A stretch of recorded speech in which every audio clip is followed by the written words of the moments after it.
Hey, what's going on, you guys? It's Aces High, and we've been working hard to push through all this Napoleon content.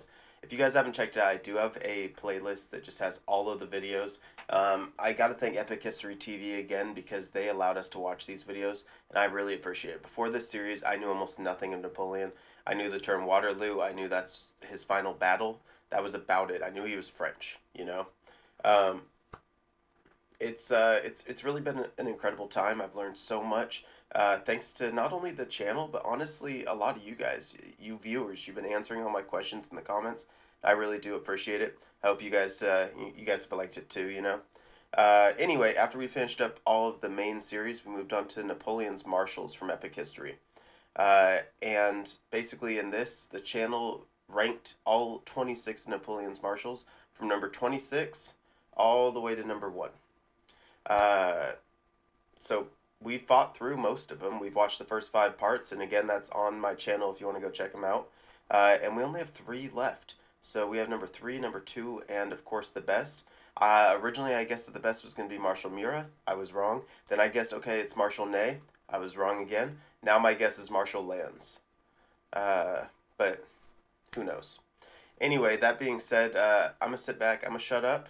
Go ahead and hit that sub button, ring the bell, help me out, and let's get started. 3. Marshal Berthier.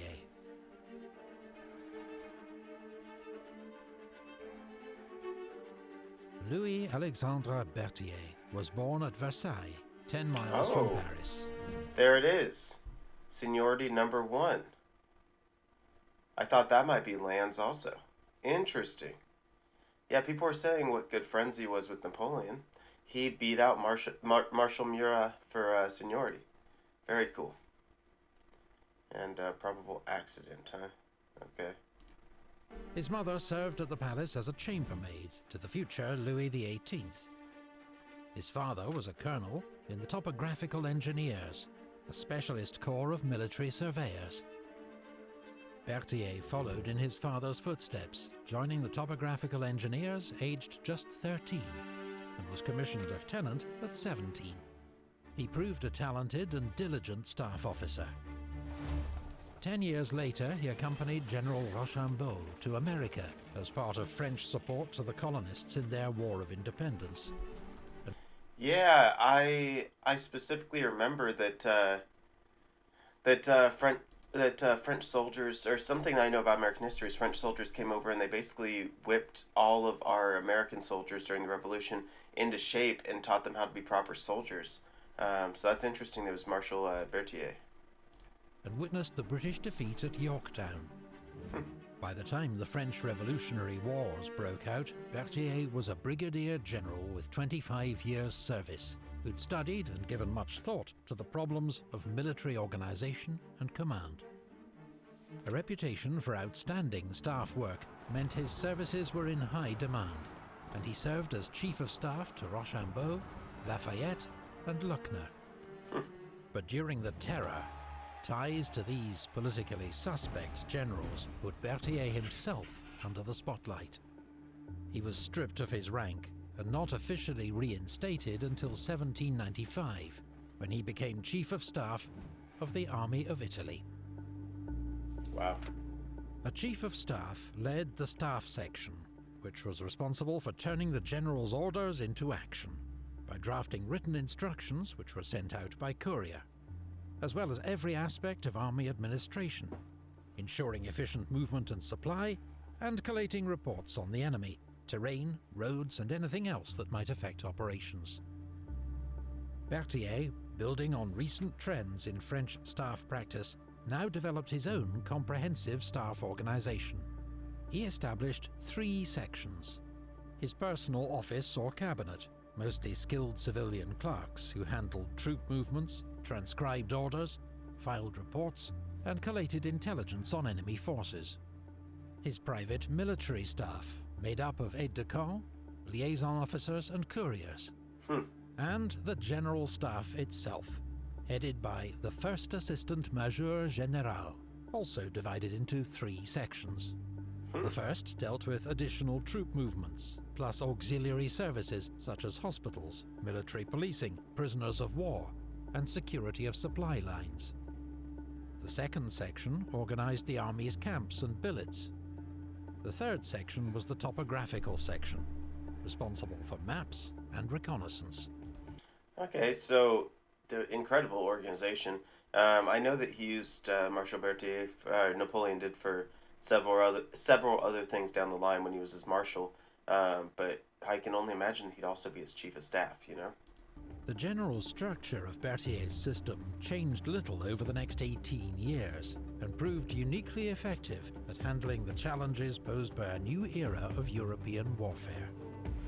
Its chief beneficiary would be the Army of Italy's new commander, Napoleon Bonaparte.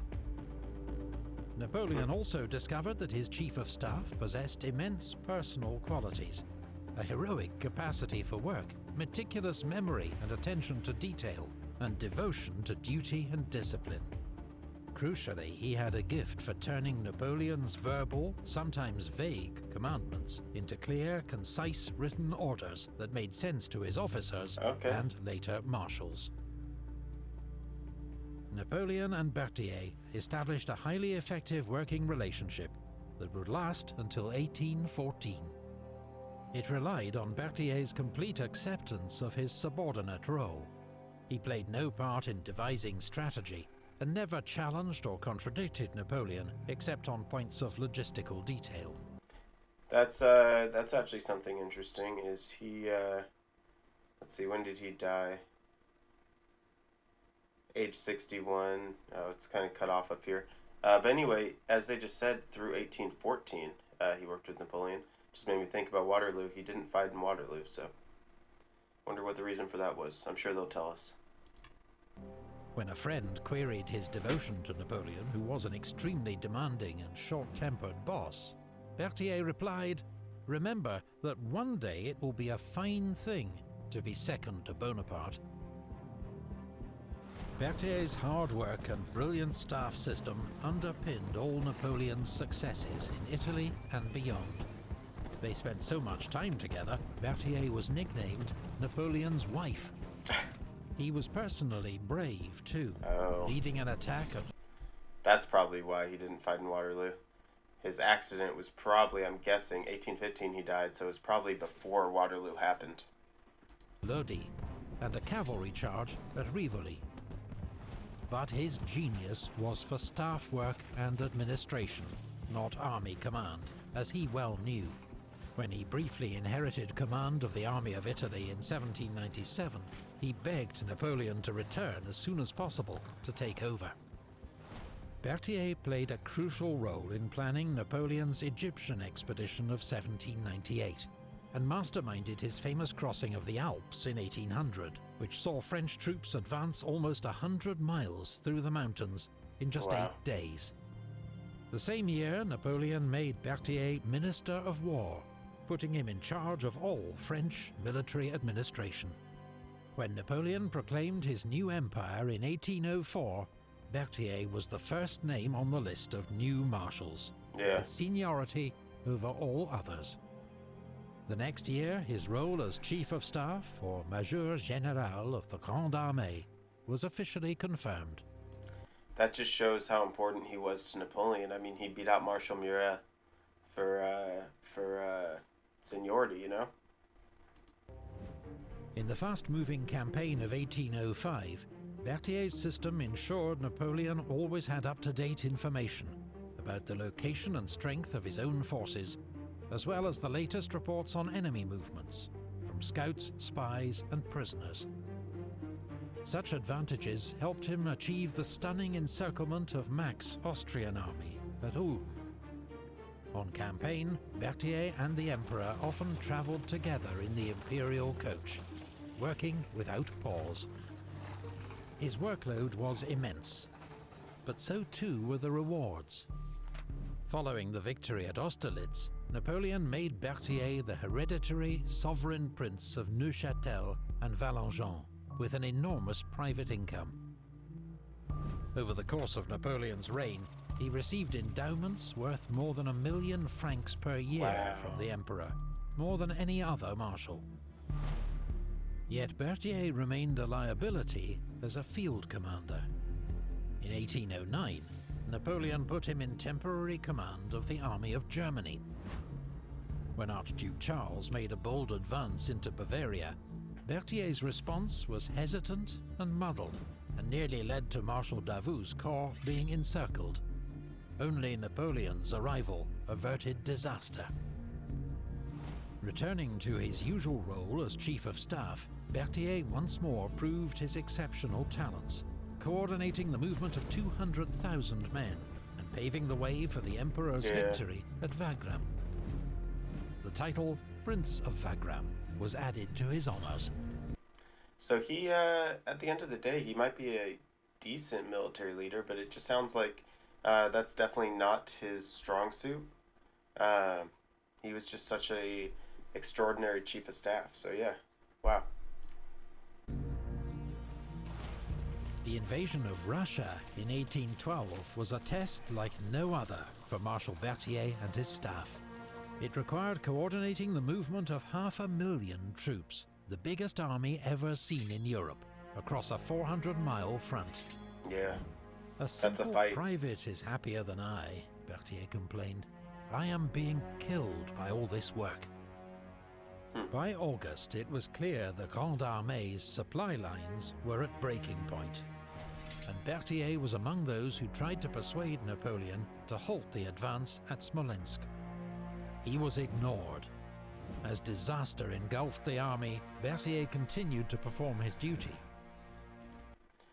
I don't know who else was there trying to convince Napoleon not to push farther forward, but I do remember specifically Marshal Murat right here.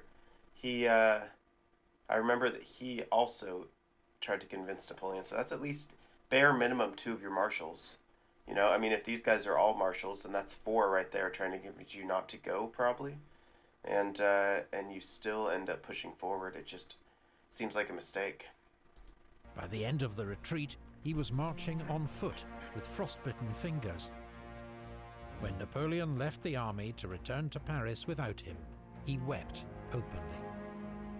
Despite his own poor health in the wake of the retreat, Berthier worked hard to salvage the remnants of the army, and served throughout the campaign in Germany in 1813. By now, Napoleon's enemies had reformed their own army general staffs, partly inspired by Berthier's example. But neither Berthier nor his system was perfect. In May, a confusing order to Marshal Ney contributed to his late arrival at the Battle of Bautzen, and a missed chance to crush the coalition army. Berthier was also notorious for his jealousies and grudges. His pedantic vendetta against Jomini, Ney's talented chief of staff, drove him to defect to the Russians. Berthier must also bear some blame for the disastrous end to the Battle of Leipzig. He knew there weren't enough bridges for the army to retreat safely, but failed to press the matter with Napoleon. When the only bridge out of the city was blown too early, 30,000 men became prisoners. Berthier continued to serve Napoleon faithfully through the desperate defense of France until the Emperor's abdication in April 1814. The restored Bourbon monarchy showered titles and honors on Berthier. The king even gave him an honorary rank in his own guard. Wow. Napoleon's return from exile 11 months later put him in an impossible situation, torn both ways by his sense of duty and loyalty. He accompanied the king on his flight to the Netherlands, but was treated with such suspicion by the royal court that he left for his wife's family estate in Bavaria. There, a few weeks later, Berthier fell from a window and was killed. It was most That's how he likely died? You're telling me that's an accident? I know this drawing isn't obviously exactly how it would be, but you're telling me the dude just fell out of a window?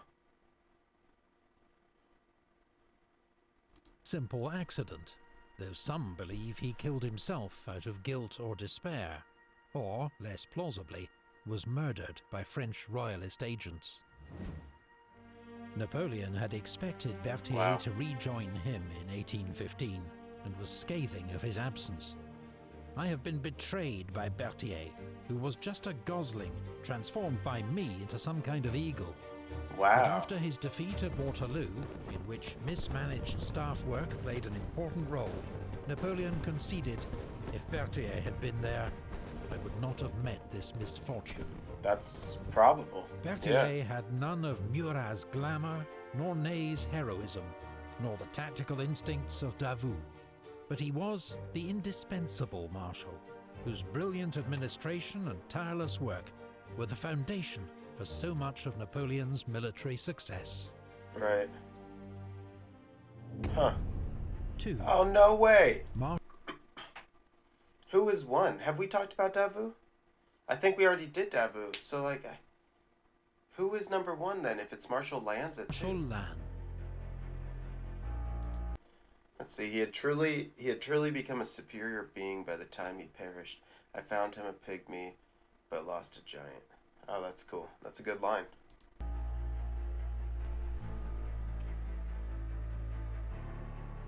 Jean Lannes was a farmer's son from Gascony, who... Let's see. Oh, died of wounds. Wow. So I guess he was probably shot or something and then carried off the battlefield. Seniority number 10, really?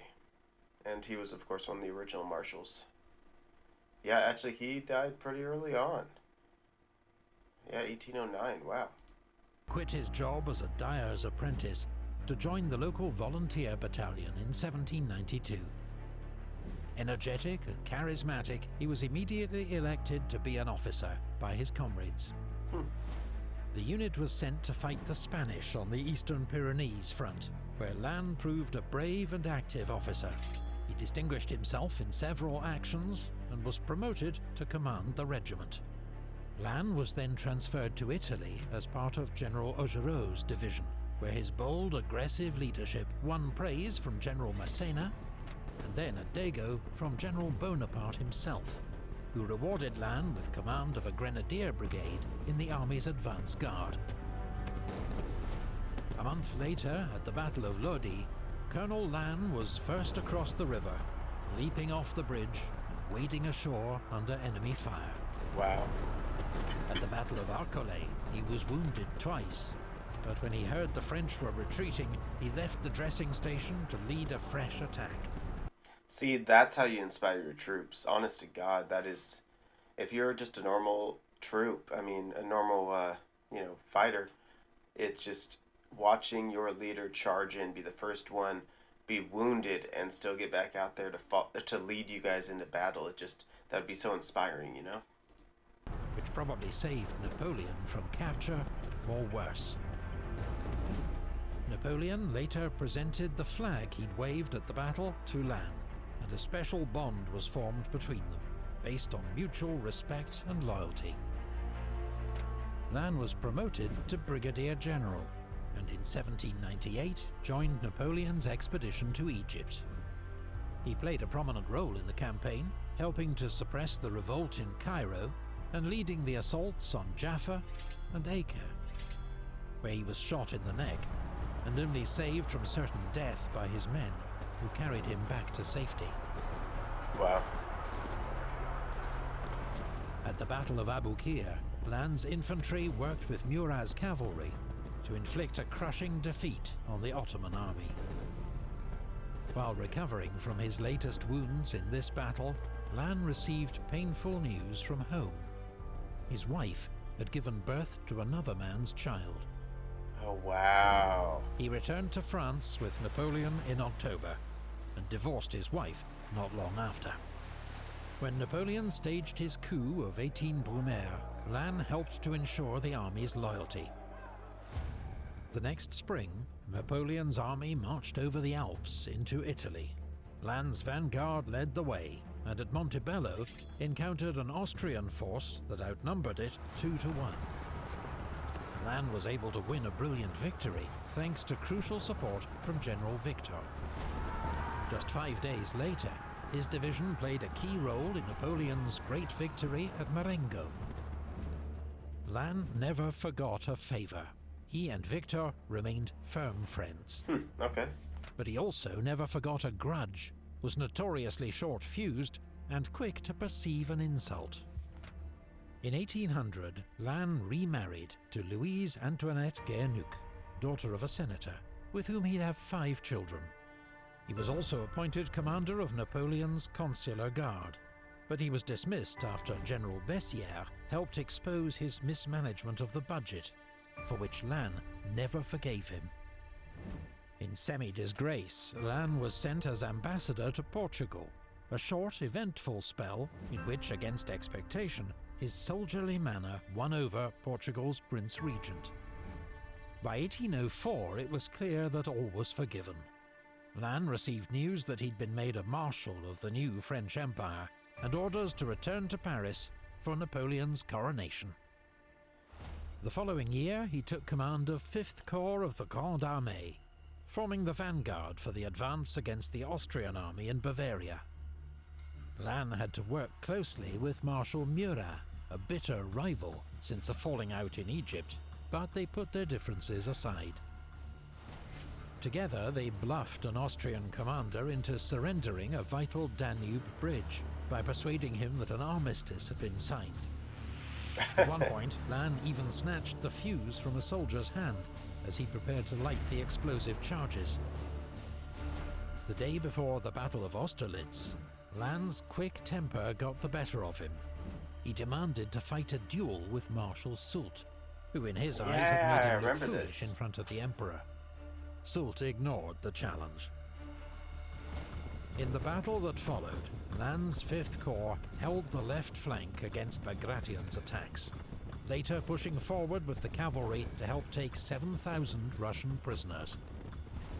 After the battle, Lannes was infuriated that Soult, and not he, was singled out for praise by the Emperor. Within days, Lannes had resigned his command and returned to France. In 1806, with tempers cooled, Napoleon summoned Lannes to rejoin the army for the war with Prussia. I gotta tell you, as great of a soldier as he is, he just seems like a real hothead. You know, he just gets blown up and angry over nothing. Back in command of 5th Corps, Lannes was as active, aggressive and brilliant as ever. At Saalfeld, he fought the first major combat of the war, routing a Prussian division commanded by Prince Louis Ferdinand. 4 days later, at Jena, Lannes opened the main French attack at dawn, with General Suchet's division in the lead. For 6 hours, his troops were engaged in furious fighting for the villages on the plateau, until finally, the Prussian resistance was broken. By December, the war had moved into Poland. Lannes attacked a larger Russian force at Pultusk, but it was a bloody, indecisive affair. Wounds and fever then forced him to convalesce in Warsaw, and so missed the Battle of Eylau. That spring, Lannes resumed command of the advance guard, as Napoleon sought out Bennigsen's Russian army, hoping to force a decisive battle. When Bennigsen located Lannes' apparently isolated corps near Friedland, he attacked. He expected an easy victory, but Lannes, with support from future Marshals Oudinot and Grouchy, expertly used his troops to fend off the Russians, while Napoleon raced to join him with the main army. Lannes' delaying tactics allowed Napoleon to catch the Russian army with its back to the river and inflict a crushing defeat. The following year, Lannes was ennobled as Duke of Montebello and joined Napoleon for the invasion of Spain, despite suffering a serious riding injury en route. Sorry to pause it, you guys, but oh, never mind. I looked at this guy. He's got his helmet on, or his hat, you know, right there, really tall. But it looked like that was all one with the horse, like it was a horse helmet or something. I was gonna say that's the coolest thing I've ever seen, but never mind. Taking command of Marshal Moncey's 3rd Corps, Lannes routed a Spanish army at the Battle of Tudela, sending the enemy fleeing in 2 directions. Okay. He was then given command of the siege of Zaragoza. Spanish soldiers and civilians defended the city with legendary courage. But Lannes' leadership and methodical house-by-house approach ensured ultimate victory at a high price. Even Lannes was left shaken by the savagery of the fighting, writing to Napoleon, "Sire, this is a horrifying war." Yeah, I Napoleon agree. recalled Lannes for the war with Austria in 1809. His Provisional Corps formed the vanguard for Napoleon's four-day campaign, a series of quick victories over the Austrians that culminated in the Battle of Egmul. Napoleon next needed Regensburg taken quickly, and so, as usual, he turned to Lannes. After the first assault wave was mown down, Lannes' call for volunteers went unanswered. Furious, he picked up a scaling ladder and shouted, "I'll show you that before I was a marshal, I was a grenadier, and still am." See, that's the As he inspiring rushed part. forward, his aides grabbed the ladder from him. See, that's the interesting part about Lance. He was just so damn inspiring to his troops. Organized the men and led a successful attack. Wow. After occupying Vienna, Napoleon ordered his army to cross the Danube in pursuit of the Austrians. Marshals Lannes and Massena led the way across improvised bridges, supported by Marshal Bessieres' cavalry.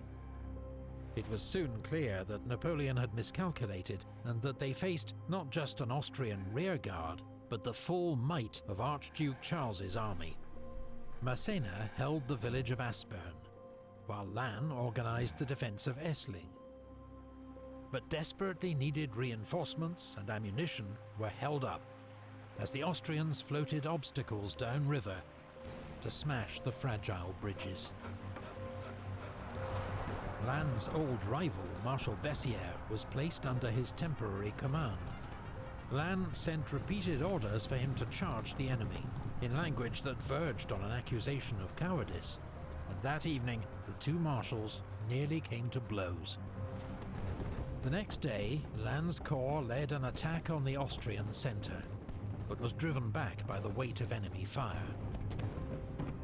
The French-held villages were under constant, pulverizing bombardment. Yeah. Around 4 p.m., Lannes' old friend, General Pouzet, was hit by a cannonball and killed in front of him. Lannes, badly shaken, walked off to sit alone for a moment, when a cannonball skipped along the ground and smashed both his legs. Oh my God. Lannes was carried to the rear and placed in the care of the Grande Armée's most famous surgeon, Baron Larrey. Larrey quickly decided that he must amputate one leg. The operation went well, but the wound became infected, and Lannes died 9 days later. I'm gonna pause it right there because before we get into number one, I mean, who do you guys think is number one? If you haven't seen this already, let me know in the comments if you guys guessed and you haven't seen it and you got it right. I know you could just eliminate the other 25, but what are the chances that you remember every single one of those? You know. Napoleon, who had visited Lannes every day, wept at news of his death. Wow. What a loss for France, and for me. Then he wrote to Lannes' wife, "The Marshal has died this morning of the wounds he received on the field of honor. My pain equals yours. I lost the most distinguished general in my army and a companion in arms for 16 years, whom I considered my best friend." Wow. Marshal Lannes' death was a great blow to Napoleon and the army. Him and Napoleon were really that close? He had proved himself an outstanding commander, as brave as Ney, with the military mind of Soult, the marshal who led Napoleon's vanguard in 4 of his greatest campaigns. His remarkable soldiering skills would be sorely missed by the Emperor in the challenging years that lay ahead. 1. Okay, it is Marshal Deveau. I didn't think we got to him yet, but when they brought him up in number 3, it made me think about it. You know. Before we go on to number 1, when this is all over, you guys, comment down below what you guys or who you think is your favorite marshal, and tell me why. Like, I don't know, just a short description. I want to see why you guys like the specific marshals that you like, you know? Marshal Davout. He was one of the purest glories of France. Louis-Nicolas Davout was born into a noble family from Burgundy, with a tradition of military service that went back to the Crusades. At 15, he was sent to the military school in Paris, just missing a young Napoleon Bonaparte, who'd graduated a few weeks before. In 1788, Davout was commissioned into the Royal Champagne Cavalry Regiment. But within a year, his vocal support for the French Revolution had got him into deep trouble. He was forced to resign his commission and spent 6 weeks in prison. In 1791, Davout joined a local volunteer battalion and was elected its deputy commander. The next year, France was at war with Austria and Prussia, and Davout soon proved himself a brave, highly organized and energetic officer. He also won praise for attempting to prevent his commanding officer, General Dumouriez, defecting to the Austrians, though he was not successful. The incident did speed Davout's promotion to Brigadier General. But the revolution was now entering its most extreme phase. A new law barred ex-aristocrats from the army, and Davout had to resign his commission once more. A year passed before he was reinstated, with command of a cavalry brigade in the army of the Moselle. He led a series of daring operations against the Austrians, winning particular praise from General Desaix, who became a close friend. In 1798, Desaix introduced Davout to his friend, General Bonaparte. Napoleon was not at first impressed. Davout was aloof, untidy, and awkward. You know, this painting of Napoleon looks very bony. I mean, Jesus, look at that. You know, I mean, it almost looks scary. Napoleon even described him as a damn brute. Wow. But he did trust Desaix's judgment, and gave Davout a command in his army bound for Egypt. It was a tough campaign for Davout, who caught dysentery in Cairo, but he further demonstrated his military skill, winning a series of skirmishes on Desaix's expedition into Upper Egypt, and later leading a successful assault on the town of Abu Qir. Soon after their return to France, General Desaix was killed at the Battle of Marengo. Before we get into more, one thing I didn't do is I always like to look, okay, so he died in 23, so he died after Napoleon was exiled for the second time. Natural causes, so he just died of old age. Only 53, that's surprising. And then seniority number 13, but he was one of the original marshals. Interesting. Robbing Davout of a close friend and patron. However, Napoleon had been won over by Davout's performance in Egypt. He now promoted him General of Division and appointed him Inspector General of Cavalry.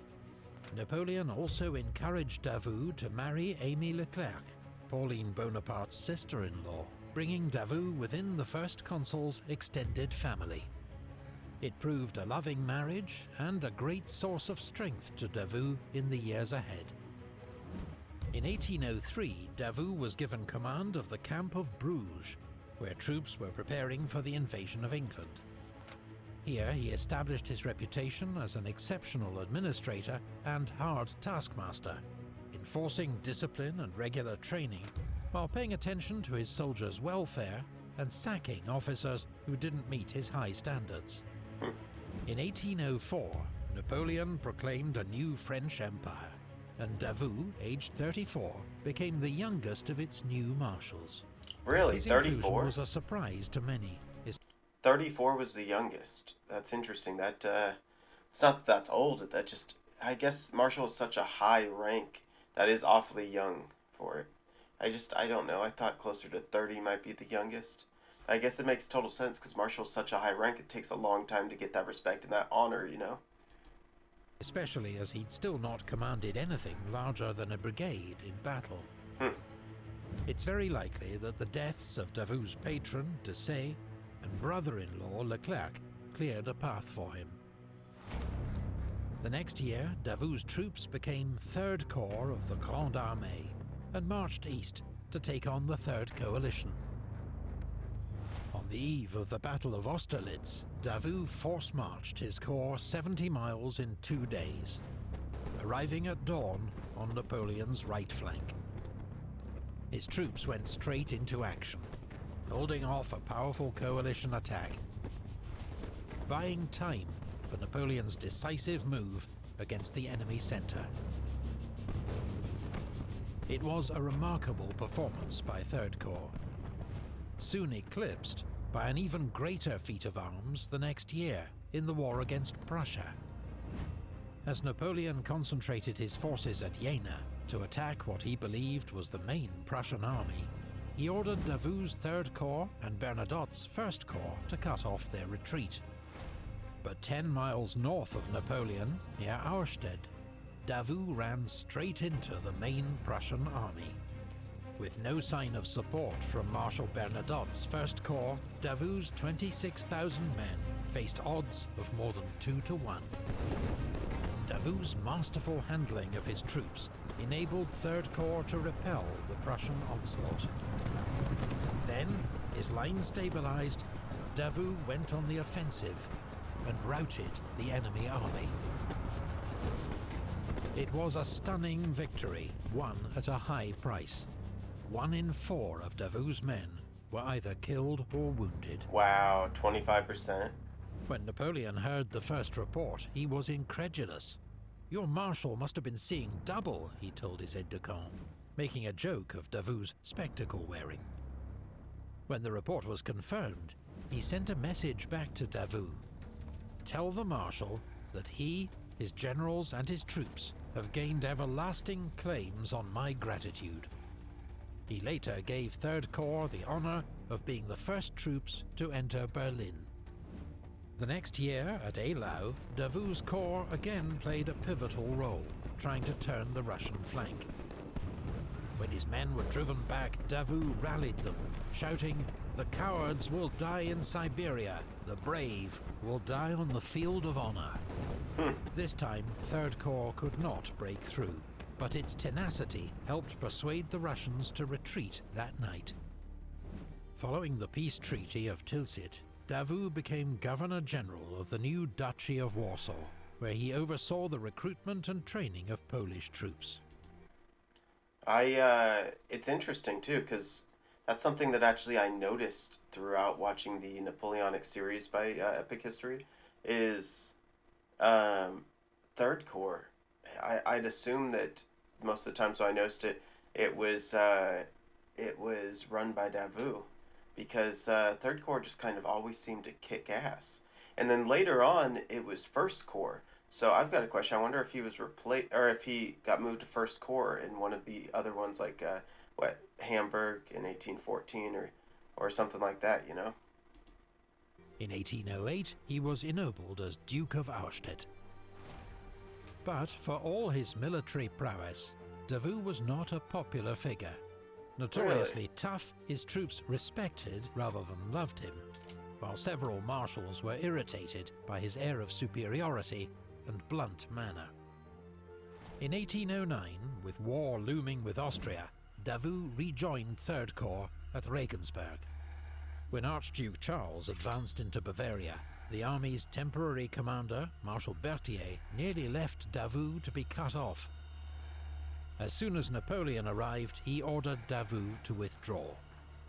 It was almost too late, but with immense skill, Davout and 3rd Corps were able to fight their way clear and rejoin the army.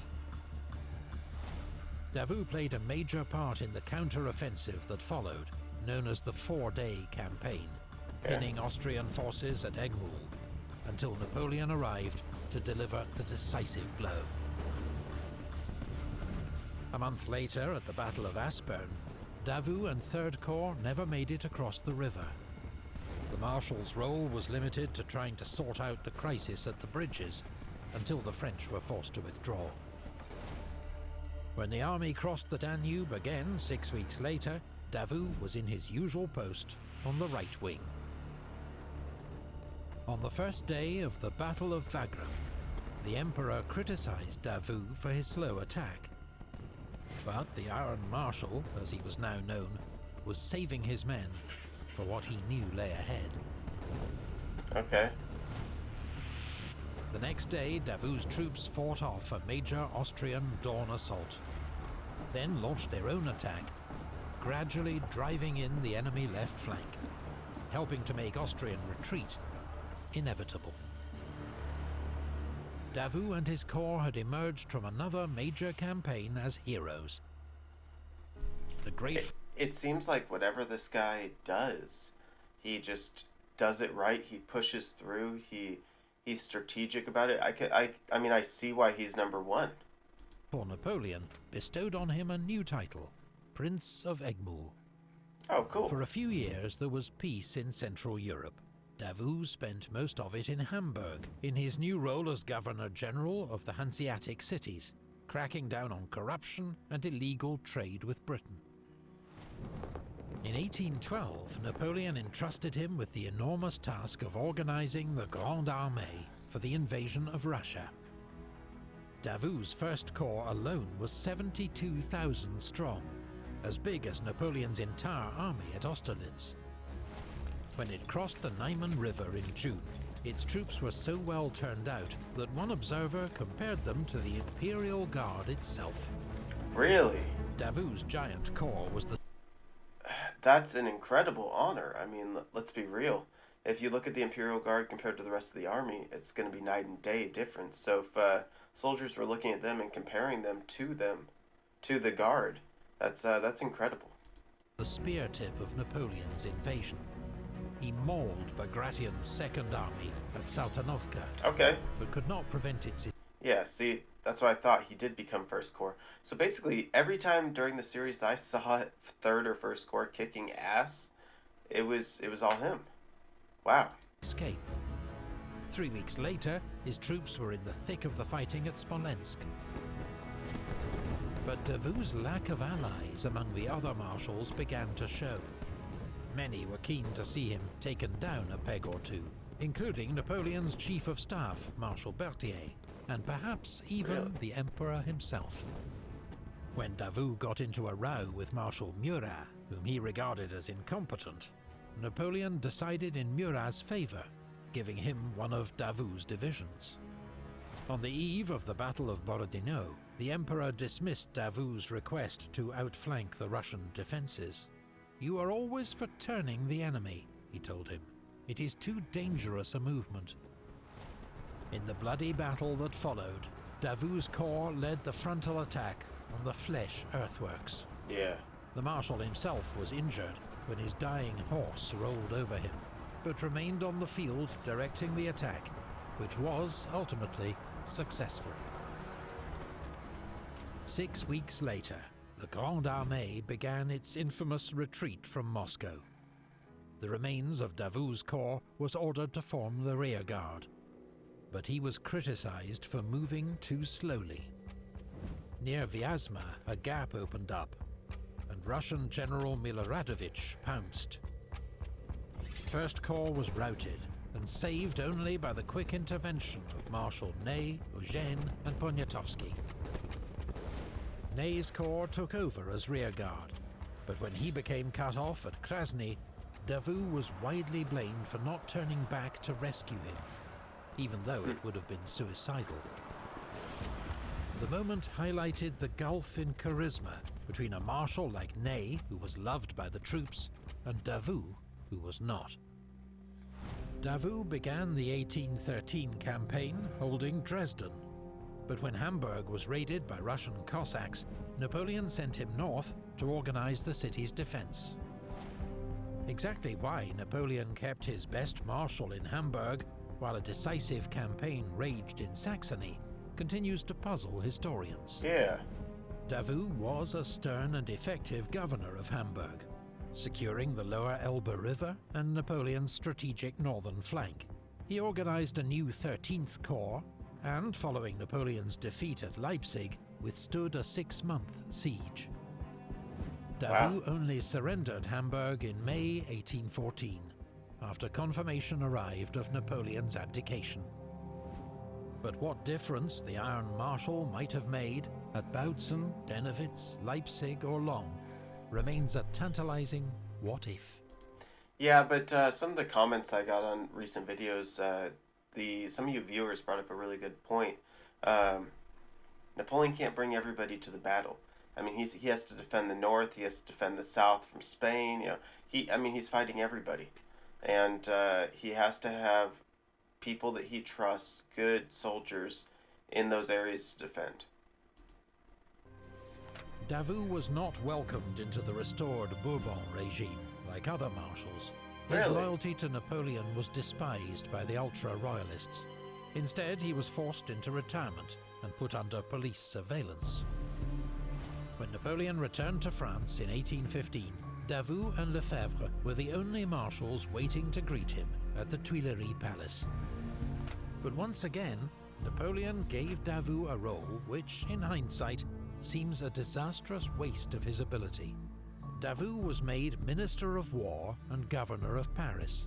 Vital roles requiring a brilliant and loyal administrator, and Davout worked miracles to raise a new army for Napoleon's final campaign. But if Davout, not Grouchy, had commanded the Emperor's right wing in 1815, Who knows what would happen? what might have been. Yeah, I agree. Following the Emperor's defeat at Waterloo, Davout organized the defense of Paris and urged Napoleon to fight on. Later accepting that he must abdicate, Davout ensured Napoleon's safe passage to the coast and submitted to the Bourbons. The Royalists had promised Davout that his officers would not be prosecuted for their conduct. He was furious to discover these assurances would not be honoured. Oh, He wow. also testified on behalf of Marshal Ney, but could not save him from a firing squad. Davout was stripped of his rank and income, though they were restored 2 years later, thanks to the intercession of Marshal Mcdonald. Hey, speaking of Marshal Mcdonald, I asked you guys who your favorite marshal is. I'm just going to throw it out there. I watched the entire series. Don't get me wrong, there's something about Marshal Murat. I really like him. He seems like he'd be a fun guy, but Marshal Mcdonald has to be my favorite. Davout shunned court, as he always had. His health was failing, and in 1821, the death of his eldest daughter left him grief-stricken. Oh, wow. He died 2 years later of tuberculosis, aged 53. Davout, the youngest and least proven of Napoleon's marshals, proved the most capable of all. Cool under fire and a brilliant tactician, he was the ideal corps commander in battle. A superb administrator, he was a stern and loyal deputy for the Emperor in Poland and Germany. Hell yeah. His main weakness was his severe and blunt manner, which won few friends and left some even wishing to see him fail. Not something they saw from the Iron Marshal very often. All right, you guys. That was pretty awesome, honestly. Yeah, I'm just really looking forward to what's coming next, I guess. I love the series. I can't wait for Epic History TV to release the ones from Spain. I really am excited. Like, don't get me wrong, I learned a lot in this, but I really am excited about tomorrow. I hope you guys are going to join me. I'm super excited. I think it's only like a 5-part series, but it's on World War I. It's also made by Epic History TV, and it's gonna be a lot of fun. I know a decent bit about World War II. I know a lot less about World War I. So I think it's gonna be a blast. You know, might as well take a look So one more conclude. time at all of these marshals, just so you guys get a look at them. Who is your favorite? I would love to know. Close second right here with Murat, but Soult though. Soult is great. But yeah, Mcdonald. I think Marshal Mcdonald has to be my favorite. Anyway, till next time, you guys. This is Aces High, and I'm out.